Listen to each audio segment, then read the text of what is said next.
విజయవాడలో 25 నుండి 27 వరకు జరిగిన తైక్వాండో పోటీలలో మంగళగిరికి చెందిన తైక్వాండో క్రీడాకారులు పతకాలు సాధించారు. ఈ సందర్భంగా వారిని అభినందించారు. ఈ కార్యక్రమంలో CK high school committee secretary Ganje Chiranjeevi, coach Durga Prasad తదితరులు పాల్గొన్నారు. అనంతరం వారు మాట్లాడారు. మంగళగిరి సీకే హైస్కూల్ ప్రాంగణంలో 2017 నుంచి తైక్వాండ్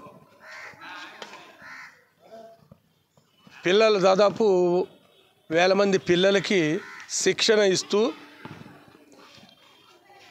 జిల్లా స్థాయి, రాష్ట్ర స్థాయి, జాతీయ స్థాయి, అంతర్జాతీయ స్థాయిలో వివిధ రంగాలలో గోల్డ్ మెడల్స్, సిల్వర్, బ్రాస్ సాధిస్తూ పిల్లలందరికీ కూడా అటు ఆరోగ్యపరంగా, అదిగాక ఈ సర్టిఫికెట్స్ ఉద్యోగాల్లో కూడా రిజర్వేషన్స్ వీళ్ళకి ప్రాధాన్యత ఉండే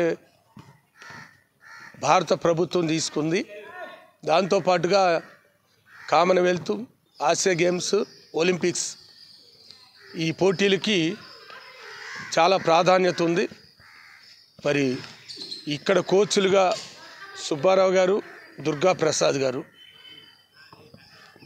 చాలా బాధ్యతాయుతంగా 100 మంది పిల్లల్ని తీర్చిదిద్దుతూ అన్ని పోటీల్లో కూడా మొన్న విజయవాడలో జరిగిన నేషనల్ పోటీల్లో ఇక్కడ నుంచి 23 మంది విద్యార్థులు పాల్గొన్నారు. దాంట్లో 15 మందికి వివిధ మెడల్స్ రావడం జరిగింది. ప్రత్యేకంగా కోచెస్ ఇద్దరిని కూడా అభినందిస్తున్నాం. ఎందుకంటే పిల్లల్ని ఈ విధంగా పోటీల్లో ఉన్నతమైన స్థానం కల్పించేందుకు వాళ్ళు చేసిన కృషి, మరి తల్లిదండ్రులు కూడా దీనికి ప్రోత్సహించడం, పిల్లల ఆరోగ్యమే కాకుండా భవిష్యత్తులో వాళ్ళ ఉన్నత స్థితికి వెళ్ళటానికి కూడా ఈ మెడల్స్ చాలా ఉపయోగపడతాయి. కాబట్టి తప్పనిసరిగా తల్లిదండ్రులు అందరూ కూడా మీ పిల్లల్ని వాళ్ళ స్వయం సంరక్షణకే కాకుండా రాబోయే భవిష్యత్తులో వాళ్ళ ఉన్నత ఉద్యోగ అవకాశాల్లో కూడా ఈ సర్టిఫికెట్స్ ఉపయోగపడతాయి. కాబట్టి అందరూ ప్రోత్సహిస్తూ పిల్లల్ని ఇక్కడ పంపిస్తూ మరి ఎంతో ఇతరులకి స్ఫూర్తినిచ్చే విధంగా కోచ్ చెబుతున్న సుబ్బారావు గారికి, దుర్గా ప్రసాద్ గారికి, తల్లిదండ్రులకి మరొకసారి. నా పేరు దుర్గా ప్రసాద్. నేను Mangalagiri Amaravati taekwondo club junior coach.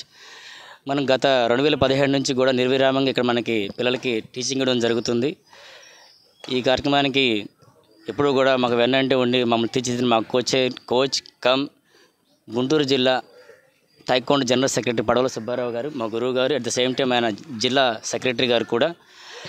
ఇది గవర్నమెంట్ అఫిలియేటెడ్ గేమ్ అండి. దీనికి స్పోర్ట్స్ కోటా కూడా ఉంది. అందులోనూ ప్రభుత్వం, ఈ కొత్త ప్రభుత్వం వచ్చిన తర్వాత చంద్రబాబు నాయుడు గారి హయాంలో స్పోర్ట్స్ కోటాని 1% పెంచడం జరిగింది. గతంలో 2% మాత్రమే, ఇప్పుడు 3% చేయడం జరిగింది. స్పోర్ట్స్ కోటాలో కూడా ఫస్ట్ ఇండివిజువల్ గేమ్కి ఎక్కువ ప్రయారిటీ ఇస్తారు, గ్రూప్ గేమ్ కన్నా కూడా.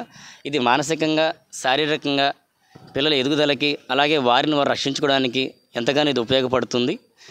ఈ అవకాశాన్ని మంగళగిరి ప్రజానీకం అందరూ కూడా వాళ్ళ పిల్లల్ని పంపించి అవకాశాన్ని సద్వినియోగపరచుకోవాల్సిందిగా